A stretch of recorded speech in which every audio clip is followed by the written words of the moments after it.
A recent health survey found people have trouble believing their extra pounds are weighing into their poor health. In fact, obesity-related problems are a huge health indicator. All of the chronic diseases that we deal with, high blood pressure, cardiovascular disease, diabetes, they're all related to weight problems. It's anticipated that the next generation will not live as long as this current generation if things continue to go the way they are. Still, more than 53% of men didn't think their weight was a problem, and 48% of women felt the same way. Experts see a rise in obesity that parallels the rise in diabetes. With our aging population and with the increased prevalence of obesity, I believe this trend is going to continue to rise. As you gain weight, you become more insulin resistant, meaning that you can't use the sugar or glucose in your blood. Cardiovascular disease is the #1 killer in this country. Excessive weight is also a contributing factor there. Doctors use body mass index to gauge heart health. A lot of people with these high waist sizes or the high body mass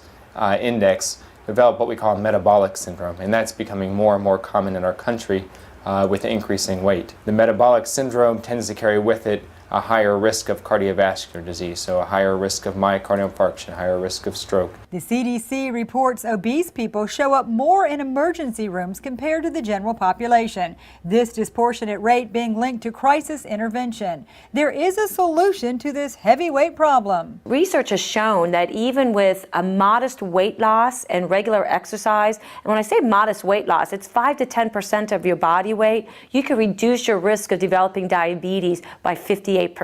Discussing weight may be a sensitive issue, but one you should take up with your doctor. For Lee Memorial Health System, I'm Amy Osher.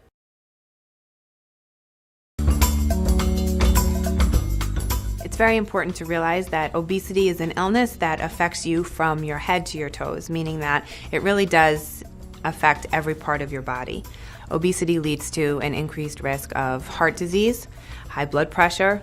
Also, it can lead to increased risk of diabetes. In addition, liver problems are associated with being obese. In fact, liver transplant is now becoming necessary in many patients who are obese because obesity can lead to cirrhosis of the liver, necessitating need for a new liver.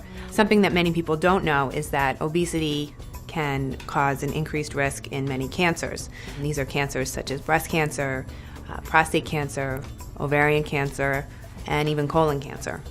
Infertility is a problem that affects many people, and obesity is sometimes the culprit. And this is true for both men and women. For women, there's something called polycystic ovarian syndrome, or PCOS, and oftentimes this is associated with obesity, and so women may not ovulate, and therefore they're not able to get pregnant. And in men, obesity does affect the quality of the sperm. The good news, though, is that if you do lose the weight, many times a lot of these health problems can be reversed. Sleep apnea is an illness that is associated with obesity that many people aren't even aware that they have. Sleep apnea occurs when you're sleeping and you actually stop breathing for periods of time and your oxygen level becomes dangerously low. The good news, though, is that sleep apnea is something that is reversed in many people once they're able to lose even a small amount of weight. So these are just a few of the many health problems that are caused by obesity. If you really, the case for prohibiting drugs is exactly as strong and as weak as the case for prohibiting people from overeating. We all know that overeating causes more deaths than drugs do.